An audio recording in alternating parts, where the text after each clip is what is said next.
7 million babies, $1,000 each from the federal government, deposited into a new investment account with their name on it, ready to grow, untouched, for nearly 2 decades, no application fee, no credit check, no income requirement whatsoever. If that sounds like the best deal in the history of American parenting, I want you to hold that thought for a moment before you get too excited either way. Because by the end of this video, you'll know exactly which parts of that story are true, which parts are technically true but misleading, and which parts are a genuinely good deal hiding under a number that's doing more marketing than math.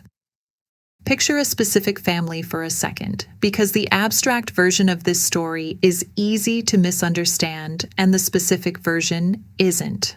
The Ramirez family in Phoenix had their second daughter in March of this year. 2 working parents, a household income around $68,000 a year before taxes, a toddler already in part-time daycare that eats nearly a quarter of their combined take-home pay every single month.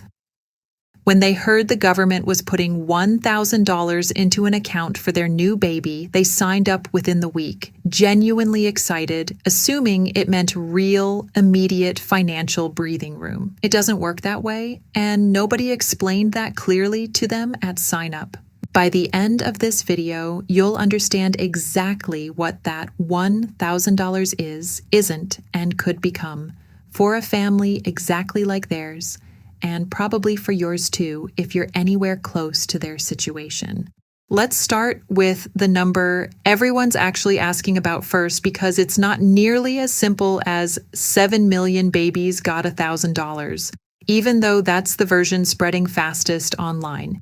Here's the honest correction, and it's an important one. The Treasury Department says 7 million children have signed up for a Trump account since enrollment opened. But only 1.7 million of those 7 million are actually eligible for the $1,000 government seed deposit. That's because the deposit only applies to children born between January 1st, 2025 and December 31st, 2028. If your child was born before 2025, you can still open a Trump account for them, contribute to it, get the same tax treatment, but the free $1,000 simply isn't part of the deal, no matter how recently you missed the cutoff by. So the honest headline isn't 7 million babies got $1,000. It's 7 million children now have this type of account, and about a quarter of them are getting free money attached to it. That's still a big number, genuinely. It's just a different number than the one doing the rounds online right now, and the difference matters quite a bit if you're one of the parents wondering why your own account balance doesn't show a deposit yet. Let's talk about what this account actually is, because Trump account is a brand name, not a technical description, and the technical description is what determines whether this is actually good for your kid, not the name attached to it. Legally, it's a Section 530A account, created last year under the same reconciliation law that everyone calls the One Big Beautiful Bill. It's structurally a traditional IRA that starts its life restricted. Money goes in, it gets invested automatically in a low-cost stock market index fund, capped by law at a 0.10% expense ratio, so the fund company can't quietly eat your kids' returns over the years with high fees the way some actively managed funds do. No leverage is allowed. The money sits there, untouched, growing or shrinking with the market until the child turns 18. At that point, the account automatically converts into a normal traditional IRA, and every rule that applies to your own retirement account starts applying to your kid's account too. That includes the part nobody puts in the headline. Withdrawals before age 59.5 generally trigger a 10% penalty, plus ordinary income tax on anything that hasn't already been taxed. There are exceptions, the same ones that exist for any traditional IRA, including qualified education expenses and up to $10,000 for a first home purchase. But the default setting on this account is retirement savings, not a college fund, not an emergency fund, and definitely not a fund your 18-year-old can use for a car, a laptop, or a spring break trip, no matter how responsible they promise to be about it. Who can put money in? More people than you'd think. Parents, obviously, but also grandparents, other relatives, friends, employers, and even charitable organizations, up to a combined total of $5,000 a year per child, adjusted for inflation starting in 2028, with no requirement that the child have any earned income of their own, which is a meaningful difference from how a normal IRA works for adults. Individual contributions are made after tax, meaning you don't get a deduction now, but you also won't be taxed again on that portion when it's withdrawn later. Employer contributions work differently. As of a Treasury proposal released just last week, on August 11th, employers can contribute up to $2,500 a year tax-free, and employees can now also route their own money in pre-tax, straight from payroll, similar to how a health savings account works. That sounds like a nice convenience. It's also, according to several tax policy analysts, quietly regressive because a pre-tax dollar is worth more to a family in a high tax bracket than a family in a low one. A parent earning enough to sit in the 32% tax bracket saves 32 cents of tax for every dollar they route into the account this way. A parent in the 12% bracket saves 12 cents. Same dollar, same account, a very different discount depending on how much you already make. That's not a flaw in the math. It's just what a pre-tax benefit always does, and it's worth knowing before you assume this feature helps everyone equally. It's also worth knowing that this specific pre-tax payroll option is brand new. Treasury only proposed the rule last week, and as of this recording, an internal poll of roughly 350 employers found that just 4% expect to actually implement it in 2026 or 2027, with 2/3 saying they've decided not to bother. So while the feature exists on paper for the Ramirez family, whether their actual employer offers it anytime soon is a separate, much less certain question. Now let's get to the number that actually matters to most families. What is this account going to be worth by the time your kid turns 18? The administration has publicly projected that if a family contributes the maximum amount every single year, the account could be worth up to $271,000 by the time the child turns 18. I did the actual math on that claim instead of just repeating it, because a projection from the people selling the program is exactly the kind of number this channel checks before repeating. A family contributing the full $5,000 a year, every year for 18 years on top of the initial $1,000 seed puts in a total of $91,000 of their own money and the government's combined, which is already more than most households will ever be able to set aside for one child alone. To turn that $91,000 into $271,000 over 18 years requires an average annual return of approximately 11.46% sustained every single year for 18 straight years, with 0 down years pulling the average lower.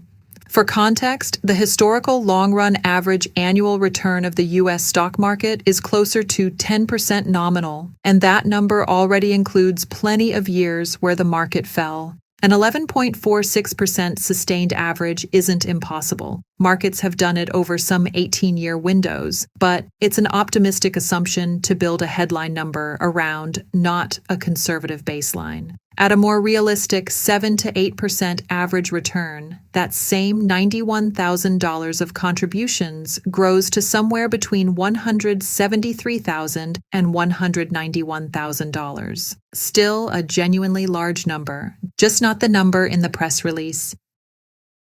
Here's the part that matters more for most families, though, because very few households can actually max out $5,000 a year for 18 straight years. Let's look at what happens with just the seed money and nothing else, because that's the real scenario for the 1.7 million families who are eligible for the deposit but might not have room in their budget to add anything on top. $1,000 invested in a stock market index fund, growing at a realistic 7 to 8% average annual return with 0 additional contributions, becomes somewhere between $3,380 and $3,996 by the time that child turns 18, roughly the price of a decent used car by the time they're old enough to drive one, if it were even accessible that early, which it isn't. That's real.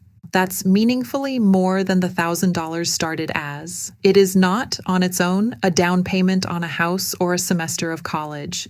It's a modest, structurally guaranteed head start, and pretending it's more than that does families a disservice because it can quietly discourage the thing that actually makes this account powerful, which is adding to it. Let's look at a middle scenario, because this is where the story actually gets interesting. Imagine a family that can't max out $5,000 a year but can manage roughly $50 a month, $600 a year on top of the seed deposit. That's a genuinely realistic number for a lot of working households, closer to the price of a couple of streaming subscriptions and a pizza night than a luxury. At a 7 to 8% average return over 18 years, that's $600 a year on top of the $1,000 seed grows to somewhere between $23,779 and $26,466. The family will have put in $11,800 of their own money across those 18 years. The rest, somewhere around $12,000 to $14,000, is pure compound growth they didn't have to work for. That's the actual, honest case for this account, not the $271,000 headline.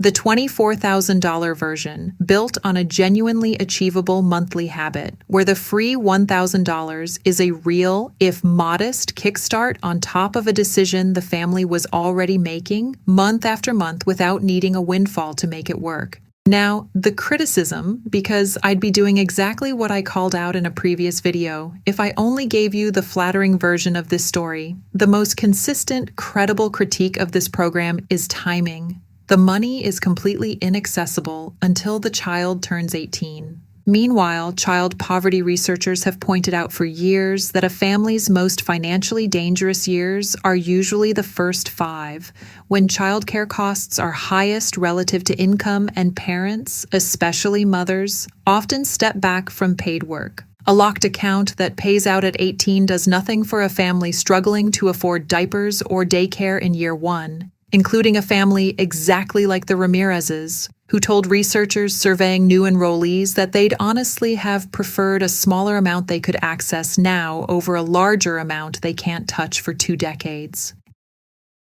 And critics have specifically noted that the same reconciliation bill that created these accounts also reduced funding for Medicaid and the Supplemental Nutrition Assistance Program, both of which are disproportionately used by families with young children. So the honest framing isn't the government is giving your baby money. It's the government restructured some federal spending, cut some programs that help families in the expensive early years, and created a new, restricted, long-horizon investment account that mostly helps families who already have room in their budget to add to it.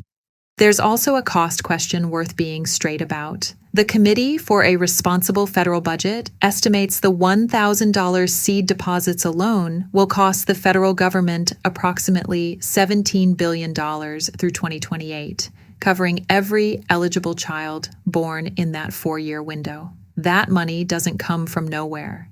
It's added to the same federal budget that funds everything else, financed the same way most federal spending is financed when it's not offset by cuts elsewhere, which means, in the driest possible terms, that future taxpayers, quite possibly including some of these same children once they're adults, are the ones who eventually cover it. One prominent economist put it almost too plainly. The babies collecting the deposit today may well grow up into the taxpayers covering the interest on it tomorrow. That's not a reason to call the program a scam. It's context that's usually missing from the free money framing, and context is exactly what this channel exists to add. Let's talk about who's actually adding money beyond the government, because it's not just parents. Roughly $1.5 billion total has flowed into these accounts, combining the government seed contributions with everything families, employers, and outside donors have added since the July 4th launch, less than 6 weeks ago as of this recording. Some of that outside money is genuinely generous. The Michael and Susan Dell Foundation pledged $6.25 billion to add a $250 top-up for every child age 10 and under living in a zip code where the median household income is $150,000 or less, specifically to make sure the program's benefits reach lower-income families too, not just the ones with room to contribute the full $5,000 a year. Under the program's rules, that foundation money can't be targeted at individual low-income families directly. It has to go to every qualifying child in a selected zip code, rich or poor, which is a legal quirk worth knowing if you're wondering why a wealthy family in a mixed income zip code might also receive that $250. It's a reminder that even the most generous private philanthropy attached to this program has to work within rules written for a universal, non-means tested benefit, not a targeted anti-poverty one, and that distinction shapes who actually ends up benefiting most. So how does this actually compare to the accounts families already know, specifically a 529 college savings plan? The honest answer is that they're built for different goals, and picking one over the other depends entirely on what you're trying to fund. A 529 plan is specifically tax advantaged for education. Contributions aren't federally tax deductible, but every dollar of investment growth comes out completely tax-free, no ordinary income tax, no penalty, as long as it's spent on qualified education expenses. A Trump account doesn't offer that same clean tax-free treatment. Withdrawals of pre-tax money, like the government seed or employer contributions, are taxed as ordinary income when they eventually come out, exactly like a traditional IRA, and a 10% penalty applies unless a specific exception is met. A Trump account's real advantage over a 529 is flexibility of purpose. There's no requirement that the money ever gets spent on school. If your kid doesn't go to college, doesn't need the money for a first home, and just leaves it invested, it functions as an unusually early started retirement account. Decades of extra compounding time most people never get. If your primary goal is specifically paying for college, the tax treatment on a 529 is generally more favorable. If your goal is a flexible, long horizon account that isn't tied to any single use case, the Trump account has an edge a 529 doesn't. Let me answer the two questions I know are actually sitting in the back of your mind, because a fact sheet doesn't address them, and I'd rather you have real answers. First, my child was born before 2025. Should I still open one? You can, and for some families it's still worth it, because the tax treatment on growth and the $5,000 annual contribution room don't disappear just because you missed the free seed money. You're essentially opening an early start retirement account for your kid with no earned income requirement, which a regular IRA doesn't allow. What you're giving up is only the $1,000, not the entire structure. Second, can I lose money in this account? Yes. This is not a savings account, and it was never marketed as one, even though it sometimes gets talked about like free cash. It's invested in stock market index funds. Index funds go up over long periods far more often than they go down historically, but there is no guarantee, and an 18-year window can absolutely include a rough final year or two right before your child turns 18 and the money becomes accessible. Nobody selling you on this program is going to lead with that, so I will. It's also worth putting this in a little bit of historical context, because government-seeded child savings accounts aren't a brand new idea, even if the branding is new. Several states and even a few other countries have experimented with smaller-scale versions of this concept for years, sometimes called baby bonds, typically seeded with a few hundred to a couple $1,000s, usually means-tested toward lower-income families specifically, unlike this program, which is universal regardless of household income. The core research finding behind most of those pilot programs has been consistent. The seed money alone rarely transforms outcomes by itself. What actually moves the needle in the data those pilots produced is whether the family treats the account as a habit-building tool afterward, not the size of the initial deposit. That's the same conclusion the math in this video keeps landing on, just with government pilot data behind it instead of my own calculator. Let's recap the real numbers, because that's what you should walk away from this video actually able to use, not vibes about whether the government is being generous or not. 7 million children have signed up for Trump accounts as of this month, but only 1.7 million of them are eligible for the $1,000 government seed deposit, based on being born between 2025 and 2028. Roughly $1.5 billion total has been deposited into these accounts since the July 4th launch. The seed deposits alone are projected to cost the federal government about $17 billion through 2028.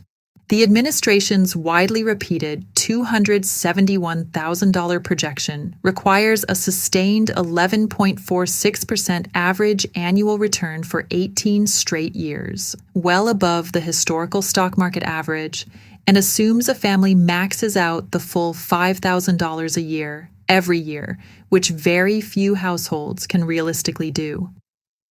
At a more conservative 7 to 8% return, that same maximum contribution scenario lands closer to $173,000 to $191,000, which is still an enormous outcome for any 18-year-old to start adult life with, just not the one printed in the announcement.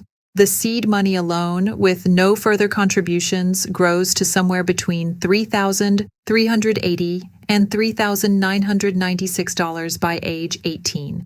A modest, genuinely realistic $50 a month on top of the seed grows to somewhere between $23,779 and $26,466. Here's the actual takeaway, and it's not, "This program is a scam," and it's not "free money, sign up immediately" either, because neither of those is what the math actually shows. This is a real account with a real, if modest, free deposit for children born in a specific 4-year window, wrapped in retirement account rules that lock the money away for 18 years and then tax it like ordinary retirement savings, not like free money. The $1,000 by itself is a nice, structurally guaranteed head start, worth roughly $3,000 to $4,000 by adulthood.